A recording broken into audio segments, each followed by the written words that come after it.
Sou o professor Carlos Roberto da Silveira Júnior, professor do Instituto Federal de Goiás, campus Goiânia, e vamos falar agora de sensores industriais. Sensores de temperatura, especificamente na disciplina de controle, servomecanismo e robótica do curso de eletrônica. Termistores são resistores termicamente sensíveis, semicondutores eletrônicos, cuja resistência elétrica varia com a temperatura. Basicamente, a gente tem dois termistores aqui bastante usuais em circuitos eletrônicos, que é o NTC e o PTC. O NTC tem uma relação inversa da resistência e temperatura. Conforme aumenta a temperatura, ele diminui a resistência. Essa curva aqui pontilhada. Já o PTC, ele tem uma relação direta. Conforme aumenta a temperatura, aumenta a resistência. E eles são utilizados em diferentes aplicações. Os PTCs são mais usados para circuitos de proteção contra curto-circuito e sobrecorrente, regulação de calor e proteção de temperatura. É mais usado para proteção de circuitos. O NTC é utilizado como um feedback, uma realimentação para controle da temperatura. Por exemplo, aqui, um circuito em que a gente tem um NTC ligado aqui, em série com um resistor de 10K para que possa circular uma corrente nele, ligado no pino negativo de um amplificador operacional. Como não temos realimentação, o amplificador operacional está como um comparador de tensão. Eu tenho um resistor variável aqui, um potenciômetro, um trim-pot, em que eu ajusto o ponto para que possa ser ligado o transistor. Esse ponto está relacionado à variação de temperatura ocasionada no ambiente, que vai variar então a resistência do NTC. Conforme diminui a resistência do NTC, aumenta a temperatura, diminui a resistência do NTC. Ao diminuir a resistência do NTC, essa resistência fica maior comparada ao NTC, vai ter mais tensão aqui, menos tensão embaixo.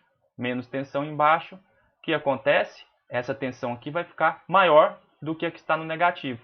Como a tensão do positivo é maior que o negativo, o amplificador operacional vai gerar uma saída alta, que no caso, a minha alimentação é 12 volts, vai ser próximo de 12 volts aqui no pino 7, na saída do comparador.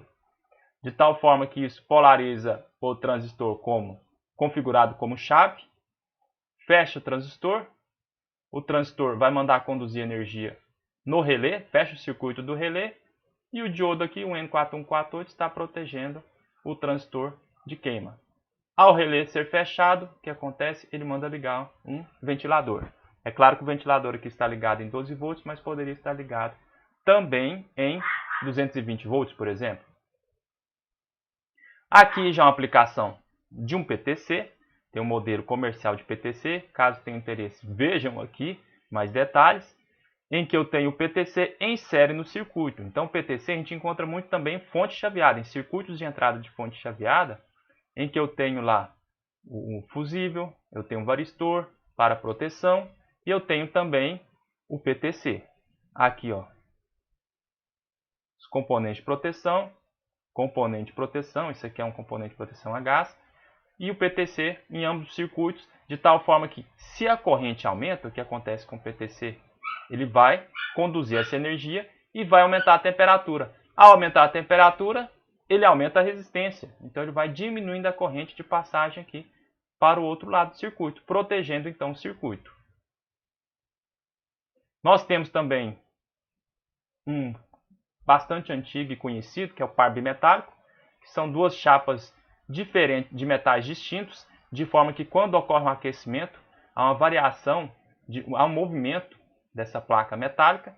Isso é muito encontrado em circuitos um pouco mais antigos lá de pisca-pisca, em que há um par bimetálico dessa forma aqui, e quando ocorre o aquecimento, ele dilata para um lado, porque um metal tem uma dilatação menor que o outro. Quando esfria, volta. Aquece, vai. E esse movimento aqui eu ponho um contato que eu ligo e desligo. Outro contato aqui, liga e desliga. Então ele fica tá, tá. Então pisca-pisca.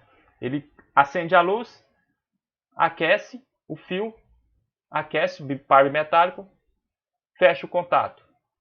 Fecha o contato desse lado. Digamos, abre o circuito ou acende outras lâmpadas. Esfria esse circuito, fecha esse contato, liga de novo. E aí fica assim. Então, em uns circuitos antigos, existe uma lâmpada que era a lâmpada mestra, a lâmpada que tinha um par bimetálico. Hoje em dia, com aquelas caixinhas eletrônicas, né, aquelas caixinhas verdes, que tem até um botãozinho, já não usa mais, é mais eletrônico. Ele também está presente em circuitos de disjuntores termomagnéticos, né? Tem uma aula do nosso amigo aqui do Mundo da Elétrica que ilustra isso bem. Cadê?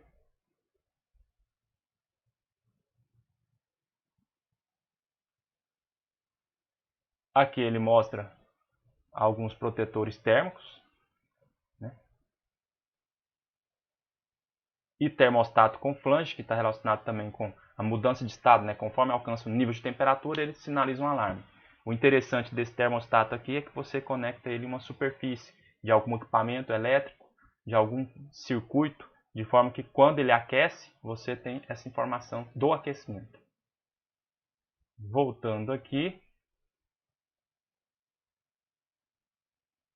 Ctrl L.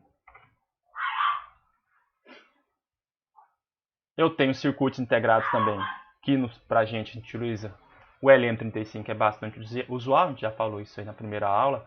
Ele tem uma alimentação de 4 a 30 volts e uma relação direta, né, de 10 mV por grau Celsius. Tendo uma gama interessante de temperatura, medida de temperatura de menos 55 a 150 graus Celsius, e um consumo baixo de corrente. Então ele é bem interessante para circuitos eletrônicos, principalmente circuitos eletrônicos de baixo, que necessário baixo consumo de energia. Aqui temos aqui o circuito sensor de temperatura DS1820, envia um sinal digital utilizando o protocolo de comunicação on-wire. Olha que interessante. Aqui eu tenho um circuito eletrônico e aí no datasheet a gente vê VCC, terra e sinal. Só que é um sinal analógico.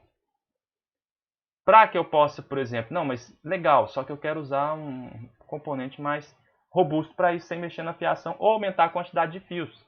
Então eu posso usar, por exemplo, um DS1820, que ele vem no encapsulamento à prova d'água e ao mesmo tempo ele tem 3 fios, VCC, terra, mas aqui já não é analógico. Aí é um protocolo digital da Dallas, de um pino apenas, em que a comunicação ocorre, e o Arduino, né, a gente já tem a biblioteca do Arduino que funciona bem para realizar essas operações de captação da informação ali via protocolo on-wire.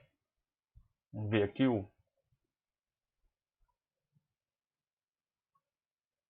Aqui eu tenho o circuito, naquele link do PDF. Você pode usar ele aqui para conhecer ele. Eu já comprei esse sensor e às vezes o encapsulamento não é tão bem feito assim também. Ou às vezes a transmissão do calor não é bem feita por esse encapsulamento. Mas serve para aplicações de eletrônica. Aqui ele mostra o circuito, mostra o código. E aqui no final ele faz a escrita do LCD, conforme essa distribuição aqui dos caracteres, né? Então é bem legal o programa aqui disponibilizado, né, e mostrando os exemplos da utilização. Voltando aqui, eu tenho termopar, que foram descobertos por acaso em 1822, quando o físico Thomas Seebeck juntou dois metais que geravam uma tensão elétrica em função da temperatura. Então, ele uniu duas pontas de metais distintos, e percebeu que era gerada uma diferença de potencial pequena conforme se variava a temperatura. Os termopares não são caros em relação à função que exercem em medir uma vasta gama de temperaturas e pode ser substituído sem gerar erros relevantes. Ele tem uma praticidade de utilização e baixo custo, por ser só pontas de metal. A medição ocorre com a junção em contato com o líquido ou material de medição e a outra junção sem contato.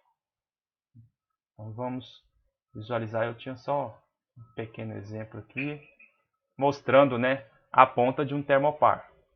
Esses vídeos estão no canal, na playlist do canal, né? Então vocês dão uma olhada lá depois, né? Que é como explicando como funciona o termopar e fazendo um experimento com ele. Voltando aqui. Aqui é o termopar, aqui é a junção bimetálica. E o interessante é que tem uma vasta gama, né, de combinações de metais para temperatura, uma relação de temperatura com tensão. Então eu tenho aqui uma relação B aqui, que vai de 600 a 1800 graus. Uma relação E que é muito vasta, vai de menos 200 a cerca de 1000 graus. E você captando essa variação de tensão, você tem a relação com a temperatura. Perceba que alguns são mais lineares que outros, né? Mas o comportamento inicial próximo ao zero, até o 200 graus aqui, ele não é tão linear. Aqui, as especificações de cada um deles. Então, se a gente vê o B, é platina com ródio, né? E varia de 600 a 1700 graus Celsius, termopar tipo B. Então, cada termopar está relacionado com o tipo de material que está unido a outro. Ele tem uma capacidade de medição de temperatura e, ao mesmo tempo, a recomendação de utilização, justamente pelo tipo de material. Às vezes, ele não é recomendado para um determinado tipo de aplicação, porque pode reagir com alguma substância. Mas as limitações não são tão grandes assim para a utilização dele. Aqui um exemplo de um termopar utilizado com Arduino. Para tanto, eu preciso de um termopar tipo K. E aqui, se a gente for olhar, termopar tipo K, de menos 200 a 1200 graus Celsius. Eu preciso de um módulo MAX 6675, que faz a conversão para o sinal digital. Eu tenho aqui um Arduino Mini e um módulo Bluetooth para fazer comunicação com o celular. Aí eu coloco o celular aqui, o celular sobreaquece, queima, pronto, perdeu o celular. Mas tudo bem, é uma aplicação.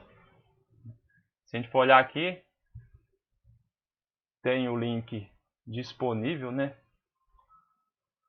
Aqui a aplicação, termômetro com termopar controlado por Arduino e Android. E aqui ele mostra, né, como foi feito, mostra alguns slides demonstrando, o programa, o código utilizado, a informação aqui, ele criou um HTML para apresentar as informações. Então é um exemplo bem legal. Depois vocês dão uma olhada aí.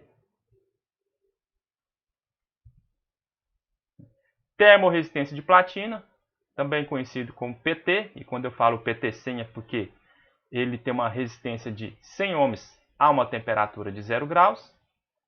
O anterior é uma junção, o termopar é uma junção bimetálica. A termorresistência de platina é uma resistência térmica. É um instrumento que permite conhecer a temperatura do meio ambiente, recorrendo à relação entre resistência elétrica e material e a sua temperatura. Então ele não gera uma diferença de potencial, ele gera uma variação de resistência, assim como o NTC e o PTC. São usados principalmente para refrigeração de alimentos e compostos químicos, fornos de fusão, usinas nucleares, aquecedores e refrigeradores domésticos. Aqui um circuito usando o PTC, e perceba que esse circuito aqui é o que mesmo? Uma ponte H? Uma ponte de diodos? Ou uma ponte de Wheatstone? Então, a ponte de Wheatstone balanceada, que vai me fornecer valores positivos e negativos para a saída aqui a DC. Né? É interessante esse sentido aí, ou seja, eu consigo uma informação aqui do PTC, né? Variando aí de 0 a 100 graus, esse PT100, né? A 2 fios. A 2 fios, isso. Tem modelos a mais fios, né? Que para aplicações também, que pode ser usados também tanto elétrica quanto eletrônica. Vantagem do PT100, possui maior precisão dentro da faixa da utilização. Estabilidade e repetibilidade melhores que o termopar, né? Então ele tem uma precisão maior, ele tem uma capacidade estável, né? Um valor estável, a resistência varia, e aí ele tem uma estabilidade maior do que a variação de diferença de potencial do termopar. Com ligação adequada não existe limitação para a distância de operação.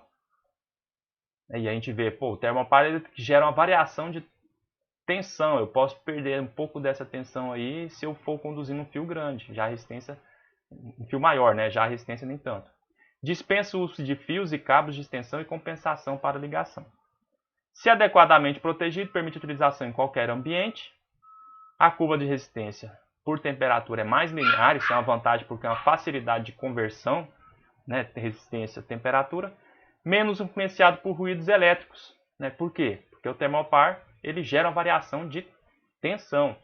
E o ruído elétrico pode influenciar, né? O campo magnético ali gerado, por exemplo, pode influenciar de tal forma que gera um ruído dentro ali do termopar, por exemplo, no circuito do termopar. Desvantagens do PT100. É mais caro que o sensor utilizado na mesma faixa.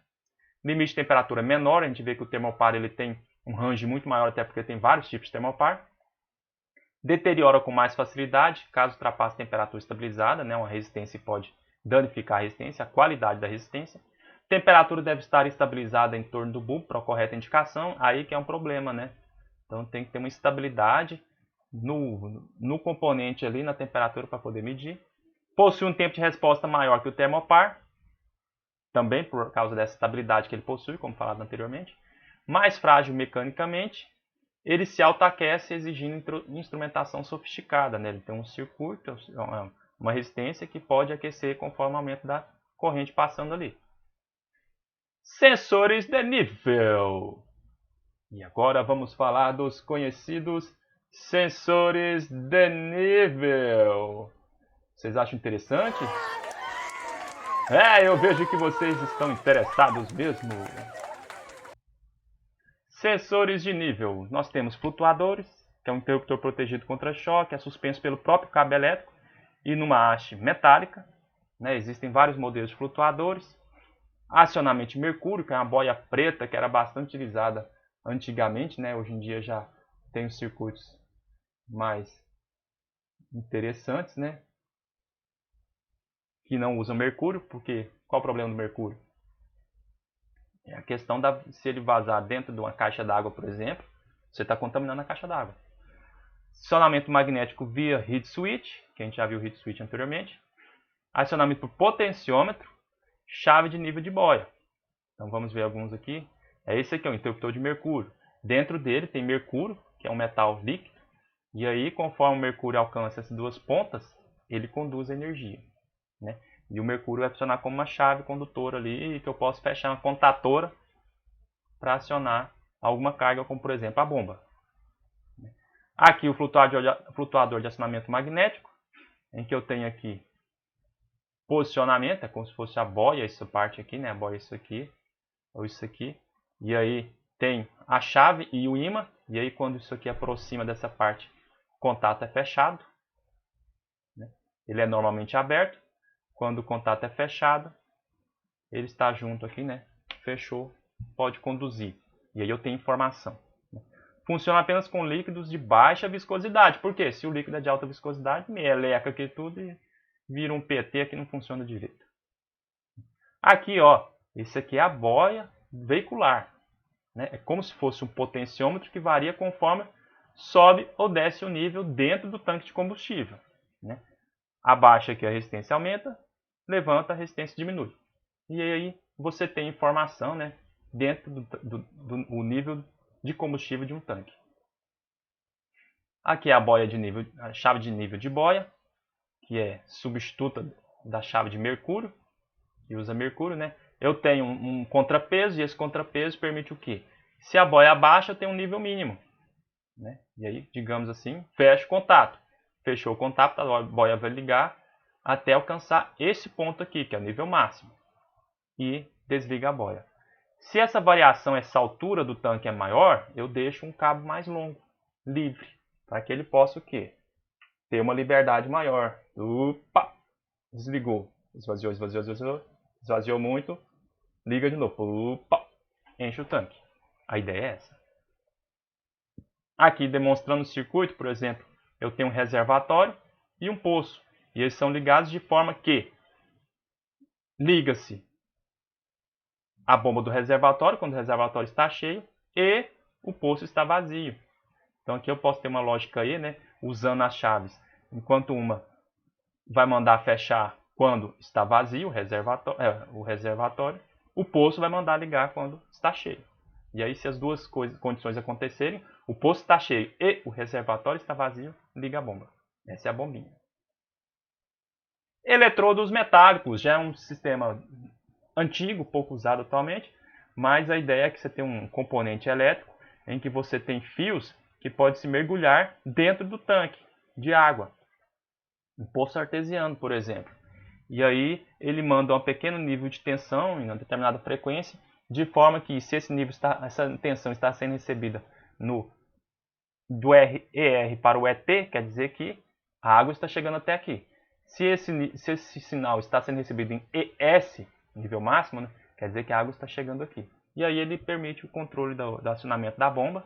Aqui não foi colocado o contato da bomba, aqui, nessa parte aqui. Permite fechar o contato, NC normalmente NF/NA, normalmente fechado, normalmente aberto, de forma que, conforme o tanque está cheio, desliga, conforme o tanque está vazio, liga a bomba. Medição por pressão hidrostática. Os sensores de nível por pressão hidrostática são do tipo submersível, ou para instalação direta ao processo e medem a pressão hidrostática do líquido, sendo indicado como nível. Ou seja, conforme você tem ele posicionado lá no seu tanque, conforme varia a pressão hidrostática, a pressão do material sobre ele, ele vai fornecer essa informação. Apresentam boa exatidão, repetibilidade de fácil instalação. Eles contêm um diafragma contra sobrecarga e não necessita de nenhum líquido de transmissão. Operam de acordo com os seguintes princípios, né? Capacitivo, e aí é como se você fazendo a pressão sobre a capacitância. Peso resistivo, e é uma resistência que varia conforme a pressão, conforme a gente mostrou em outros sensores. Ou peso elétrico, né? A pressão sobre uma placa de piezo, que essa pressão vai fazer uma variação de tensão. Aqui nós temos medição de nível capacitivo, um sensor capacitivo, porém ele já é diferenciado, a construção dele, né, exposto, digamos assim, mais exposto. O princípio usa a mudança de capacitância que é causada pela variação do nível do material entre a sonda de medição e a parede do reservatório. Entre a sonda de medição e a parede do reservatório, essa variação de capacitância, se eu tenho um produto, cobre o capacitor, vai uma variação do dielétrico e ele fornece essa informação. Vantagem: virtualmente imune à temperatura, vácuo, pressão, fácil instalação, é robusto, né? Baixo custo, medição feita em baixo nível de energia, né? Isso é vantajoso principalmente em produtos que podem sofrer explosão, né? Aplicações adequadas para água, solvente, óleo, amônia. Ah, mas como assim amônia? Um tanque de amônia, alta pressão, a amônia está líquida, né? Plásticos líquidos, plásticos granulados, cimento e alumínio, alimentos. Detecção de nível vibratório. O sensor é composto por uma haste que vibra interligada a um sensor piezoelétrico. Então a haste vibra, essa vibração é captada e gera uma variação de tensão. Assim que o produto entra em contato com a haste vibratória, a vibração é amortecida e o circuito comparador aciona um relé de saída, usado com produtos de baixa densidade, não sendo necessário ajustá-lo. Então, vamos dar uma olhada aqui. Tem um vídeo, ele tem um tradutor para... Tem alguns vídeos aqui que vocês conseguem configuração, né, e visualizar a legenda em português. Mas, por exemplo, aqui, ele está vibrando, conforme o líquido sobe, a vibração para. Ele não consegue mais vibrar naquela velocidade e indica, ó, o nível chegou aqui. Então é interessante também. Cada sensor para um tipo de aplicação que te dá mais segurança naquele tipo de medição de produto. Limitação, ele tem uma limitação em relação a sólidos grossos que possam causar danos mecânicos. Ele está vibrando e a substância pode danificar ele. Aplicação na detecção de líquidos em áreas perigosas, utilizado para pós-granulados, quando outros métodos falham devido à aderência ou baixo peso. Devido, por exemplo, à boia, o produto adere muito à boia, como, por exemplo, gesso, cal, plástico em pó, farinha. Já o sistema de vibração não vai ter esse problema para detectar esse tipo de produto. Radar. Eu tenho um radar e ele pode ser polarizado, interessante, igual do golfinho, né? Emite sinal de radar e introduz uma polarização no sinal de forma que detecta apenas o sinal refletido uma única vez, ignorando as múltiplas reflexões, ou seja, uma precisão muito grande. Ele não pega o eco, né, os ecos secundários. Ele emite o sinal, recebe e ignora os outros, que são reflexão. Isso é interessante por quê? Porque a maioria das vezes você está fazendo a medição dentro do ambiente fechado. Radar guiado, que emite sinal e mede o tempo de retorno do sinal, detectando assim o nível pela diferença do tempo entre a emissão e recepção do sinal. Estilo ultrassom também, né? E aplicações, utilizado para medição de líquidos densos, combustíveis e alguns sólidos. Ele é imune a ambientes extremos, baixa manutenção, fácil acesso e fácil calibração. Pô, então ele tem muita vantagem, mas o custo é mais alto. Né? Deixa eu ver aqui, acho que eu separei um vídeo de um relé. Relé não, de um... Ah não, aqui já é célula de carga. Então volta aqui. Aqui é o radar, que eu já ilustrei aqui, né? Utilizado para medição de líquidos densos, combustíveis e alguns sólidos, imune a ambientes extremos. Aqui é a medição ocorrendo, né? Mede, recebe o eco. Emite o sinal, recebe o eco. E aí você consegue identificar o quê? A velocidade de fluxo também. Tem uma percepção ali que pode se medir também essa velocidade desse fluxo. Célula de carga. Célula de carga utiliza circuitos como string gauges para medição de variação de peso do tanque. É o mesmo célula utilizada em uma balança eletrônica. A saída varia linearmente com a variação da carga sobre as células. String gauge varia a resistência conforme a pressão exercida sobre seu corpo. Certo? Tem vários modelos aqui, ó. Até parecem os sensores capacitivos. Aqui uma célula de carga conectada ao Arduino. Tem aqui o vídeo, coloquei na playlist do WR Kits. Ele apresenta uma aplicação, né? Eu uso 2 células de carga para poder ter uma precisão ali na medição. O conversor similar àquele lá que está no circuito. E o Arduino aqui conectado fazendo a leitura da informação. Então depois assistam esse vídeo. Aqui, sensor ultrassônico, baseia-se no princípio. Por exemplo, a questão do sensor radar. E aí, na Eternit, por exemplo, eles têm aqueles silos grandes, Eternit saída de Goiânia, lá para Guapó, né? Ele tem uns silos grandes de pó. E eles usavam sensores a laser, só que o sensor a laser media só um ponto no silo. E eu tenho um silo grande e o pó, quando adentra ao silo, ele vai formando como se fosse um cone, né? Um cone assim. E aí pensa que o tanque está cheio, mas não está cheio. Você está medindo a ponta do tanque. Então, eles tiveram que colocar sistema de radar para identificar o mapeamento ali dentro do tanque. Aqui o sensor de ultrassom, baseado no princípio de reflexão de onda sonora. Ele emite o som e recebe o eco. Né? Que essa distância é medida a partir desse som. Utilizado quando a medição precisa ser efetuada sem que haja contato entre o elemento de medição e o líquido do processo. Então não vai haver contato, porque o líquido é corrosivo, por exemplo, vou usar ultrassom, vou usar o radar. Vantagem, sem partes móveis sujeitas a desgaste, instalação simples e total ausência de manutenção, instalação em qualquer posição e para vários níveis, não sofre interferência de turbulências, vibrações ou trepidações, e mais econômico na questão da instalação e mais barato do que o radar. Desvantagem, necessária utilização de dispositivos automáticos de compensação de temperatura quando está sujeito a variação acentuada. Por quê? Porque eu preciso compensar a temperatura. Eu também não sei. Isso aí fica para a próxima aula. Para vocês darem uma pesquisada e me falarem por que é necessária a utilização de dispositivos automáticos de compensação de temperatura quando se usa um sensor de ultrassom. Muito bem, chave de nível de diafragma. É um diafragma em que ele mede então essa pressão sobre ele. São utilizados para detecção de nível de produtos sólidos, sendo instalados externamente ao silo. São indicados em aplicações cujo espaço é limitado no interior do reservatório ou não é permitido nenhum objeto em seu interior.